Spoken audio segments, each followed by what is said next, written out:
Firefighters are busy tonight as a wildfire has burned more than 2,000 acres in Eagle. Good evening, I'm Kiora Balul. And I'm Adam Bartlemay. 3 homes have been damaged. Hundreds of people were evacuated. Fox 12's Mike Vogel has been near the fire line since it broke out and joins us live with the latest. Mike.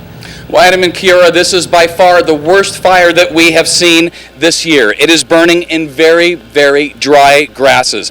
The foothills here earlier today were covered in smoke. From the freeway, this area looked like a war zone. Fire broke out in the Eagle foothills sometime this afternoon when a thunderstorm moved through the valley. A lightning strike likely started this inferno. I would assume that. We saw a good storm going through that area, so that's our assumption right now. But we'll have investigators on scene that'll look into it. Firefighters quickly attacked the fire on the ground with numerous fire departments pitching in. It's some rolling hills there, some steep spots.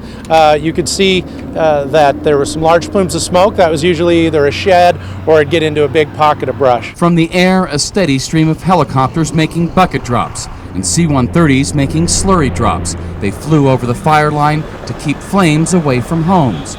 Their first priority is protecting lives. Today, crews were very busy doing that. So we just have to have an area where we can get our engines up there and we can protect their homes. By late afternoon, it appeared the fire was almost contained, but that quickly changed when winds fueled the flames, sending this fire racing along the Eagle foothills.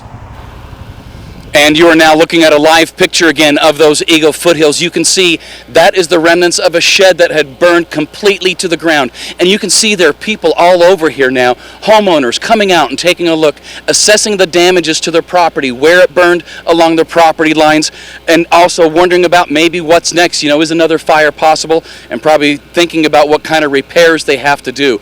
We are just slightly north of Beacon Light Road. And let me give you a perspective on where we are again. This is Homer Road, and just behind me is the Skyline subdivision. That is where 3 homes, we have been told, burned to the ground. Just a sad, horrible situation to hear that 3 homes burned to the ground.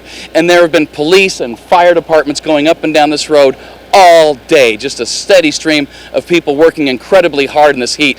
Virtually every fire department that you can name, from Boise to Caldwell to Meridian, Star, Eagle, and the BLM, of course, have been working on this fire very hard all day. Coming up in just a minute, Matt Lovelace will tell you what the evacuees in this fire faced. We'll have that live report coming up in just a minute. Reporting live in the Eagle foothills, Mike Vogel.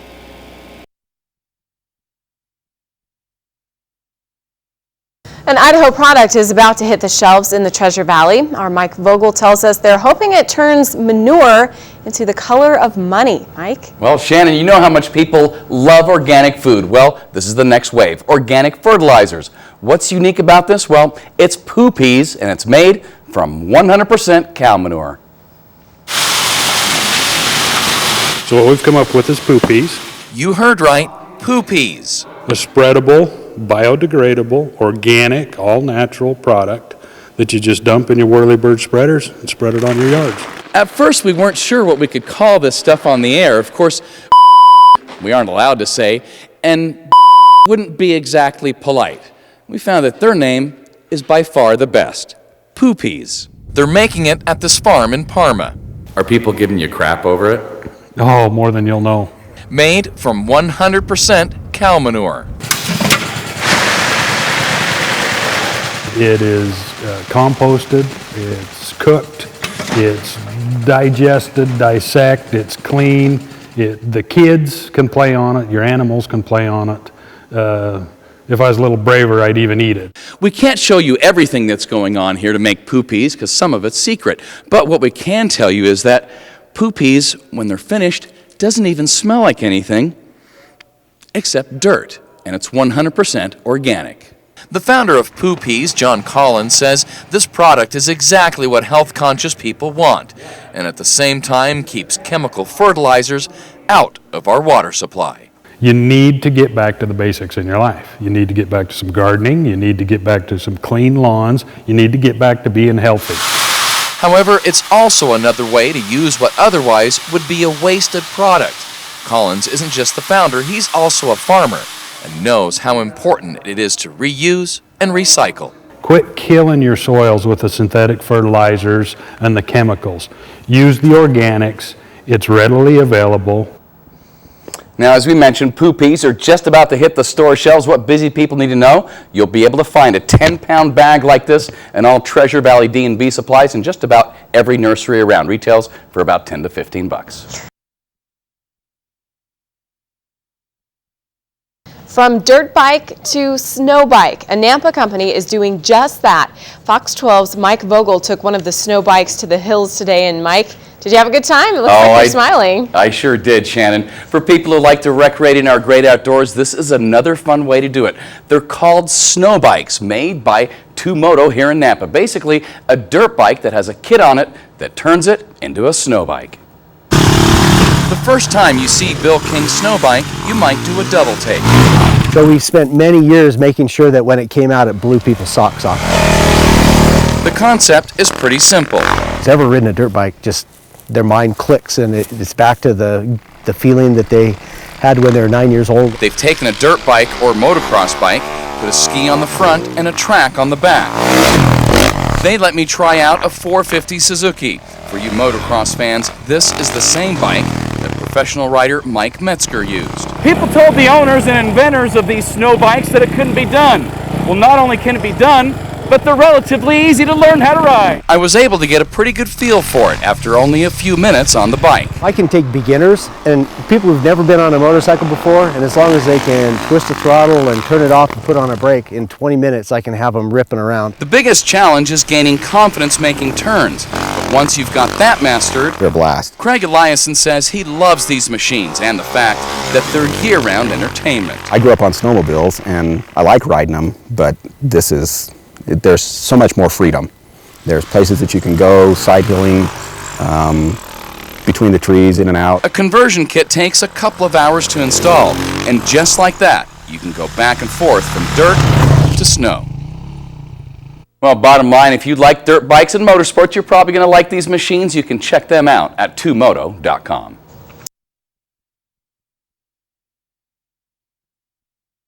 Boise State University trying to hang on to their number 3 ranking. Good evening, I'm Mike Vogel. Oregon State is making it tough. Fox 12 sports reporter Matt Lovelace is live down at Bronco Field. Matt, the Beavers climbing back into this one, aren't they? Lead.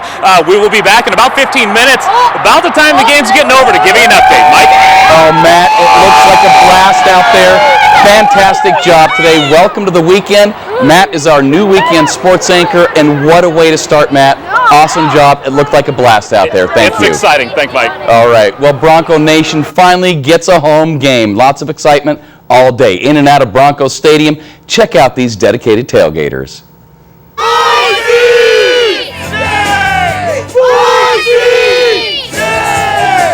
Oh, love that. Many of those people were pulling in at 3 in the morning, enjoying breakfast and already planning their lunches and dinners. One tailgate expert says it's all about pacing yourself on the drinks in order to last until kickoff. But some Bronco fans are just plain cuter than others. Go on! Go Big Blue! Fight! Fight! BSU! Than any of us do. They do train them young, don't they? For many of these party people, there is an art to the proper tailgate. The number 1 rule, show your Bronco pride. Well, the sun was shining on the St. Luke's Women's Fitness Challenge today. What a morning. Over 13,000 women ran through downtown for the day for the annual 5-kilometer run walk. One of the largest of its kind in the nation. Downtown packed today. Streets closed from the Capitol to the Depot and to Ann Morrison Park. But aside from the chaos, it was beautiful, beautiful. For many, it can't come quick enough. As Fox 12's Mike Vogel explains, a lot of people are worried about when that next payment will arrive. Mike? Well, it's all because of a processing problem with a company called Molina. The state is doing everything it can to get people caught up and paid. But the company they hired to do the job is understaffed and undertrained. The Idaho Medicaid payment processing is such a mess that the Director of Health and Welfare has resorted to drastic measures to fix it. This is an emergency. We need to push some advances out to some people in order for them to survive. The department processes and pays $24 million in Medicaid payments every week.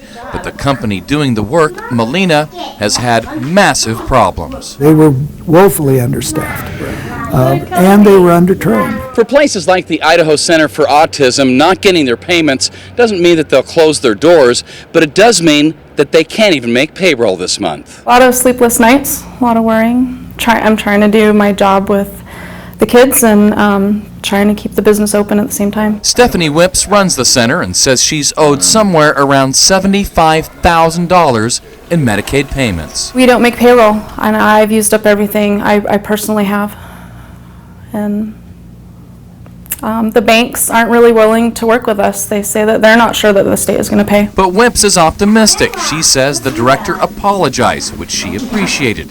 Payments are coming, but not until the end of the month. For us, it's just so long.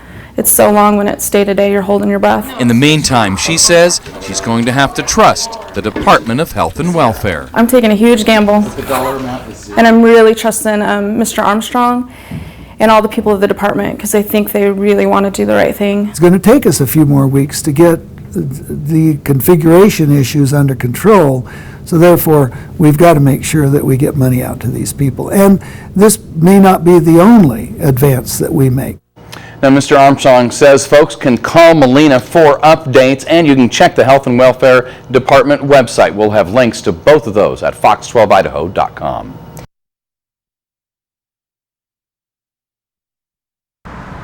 When firefighters at Station 4 got the call, on the MDT, the computer on the engine, was the text message, tongue stuck to pole.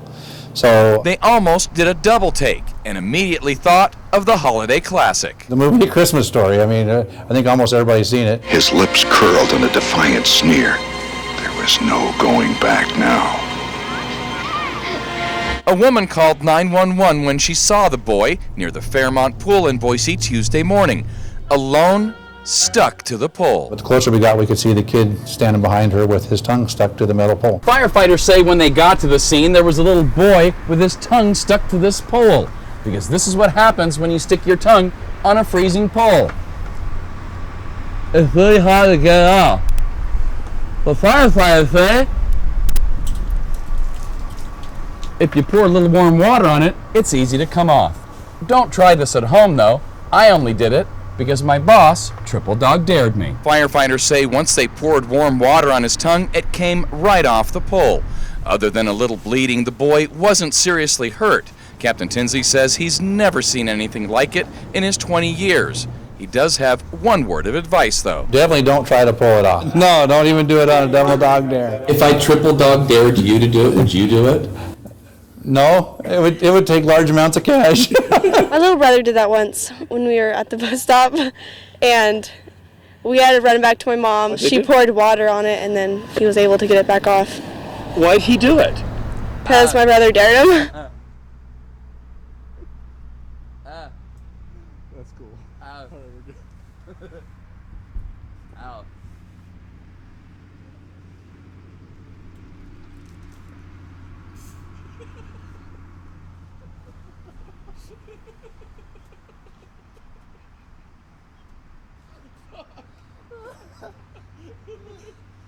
As you pulled your tongue off, you could see the taste buds sticking to